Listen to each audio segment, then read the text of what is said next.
lafad ayat Quran. Itu yang naroka tetap. Makanya ada yang membaca alam nashrah laka sadrak dan lain sebagainya. Ada inna anzalnahu fi lailat dan lain sebagainya. Kita yang nonton juga semua harus terjaga lisan kita dengan membaca kalam-kalam Allah. Takut-takut yang ngapal-ngapal lupa. Maka kita yang hadir di saat itu membacalah semua, mau kulhu, mau al-falak, an-nas dan sebagainya, kursi. Pokoknya semua yang berbentuk ayat-ayat Allah. Agar apa? Agar almarhum yang ketika diuruk ditimpa oleh ketetap jadi ayat, tanahnya pun ayat-ayat Allah semua. Begitu maksudnya. Yang sering ngepel-ngepelin tanah bukan cuma dikepelin doang, bacakan ayat-ayat Allah. Nah terus itu tali pocong segala macam dibuka. Emang mau apa itu kalau dibuka?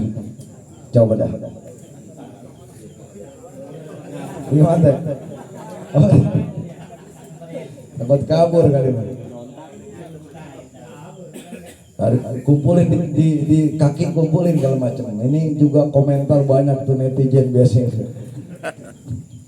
Nah, hadirin sekalian, selesai di makami, maka terakhir yang disebut menuntut ilmu diwajibkan dari mulai lahir sampai masuk ke lubang liang lahat.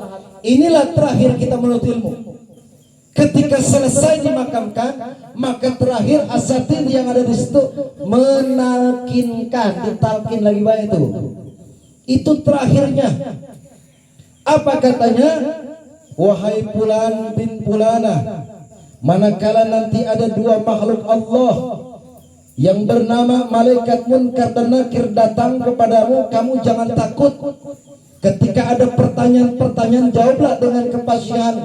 Ketika ada pertanyaan, man rabbuka, siapakah Tuhanmu, jawablah dengan lisan yang lantang, Allahu Rabbi. Itu diajarin, ngedengar itu mayit ngedengar. Makanya lagi pas pelebak begitu, jangan segala di pojokan ada yang enak-enakan ngerokok lagi talqin. Apalagi yang lain lagi sibuk makami, enak-enakan kita ngerokok di atas kuburan orang. Ada orang yang gitu. Nah, mulai dikurangin dah yang model begitu. Ya, kesian. Kita tidak tahu almarhum yang kita dudukin apalagi disiksa apa enggak. Kalau seandainya kita orang beriman, ngedudukin daripada beriman, ngedudukin daripada makam, bisa jadi yang tadinya sedang disiksa karena yang dudukin orang beriman, maka saat itu siksanya dihentikan karena di atas ada orang beriman. Tapi kalau kita orang maksiat, makin-makinan itu. Siapa sih yang duduk gede banget di atas kardus gitu kan? Nah, ini yang harus kita perhatikan. Nah, itu kesimpulan dari perjalanan yang disebut jenazah. Malam pertama, kedua, ketiga, keempat, kelima, keenam, ketujuh, 15, 40, 100 haul. Nah, saudara, teman, tetangga, ingat malam pertama, ketujuh, 15, 40, 100 haul. Tetangga dan orang lain ingat ketika waktu-waktu itu. Tapi ketika kita telah meninggal dunia 10 tahun lamanya, 20 tahun lamanya, 50 tahun lamanya kita telah meninggal dunia, akankah tetangga kita masih ingat kepada kita? Udah lupa. Tetangga lupa. Tetangga cuma ingat 1 sampai 7, 15, 40, 100 hari haul. Haul kelima, keenam, ketujuh, setiap haul tetangga ingat. Iya, ingat saat itu.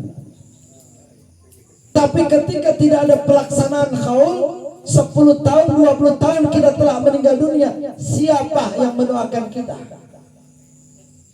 Itu pertanyaan yang harus kita persiapkan di hadapan Allah. Makanya Rasulullah mengisyaratkan dalam hadisnya, al-waladin salihin yad'ulah, kudu punya anak yang berbakti kepada kedua orang tua. Karena tetangga akan lupa dengan kita, sahabat akan lupa dengan kita, tapi anak 50 tahun kita meninggal dunia, keturunan kita tidak akan lupa kepada kita. Amin ya rabbal alamin.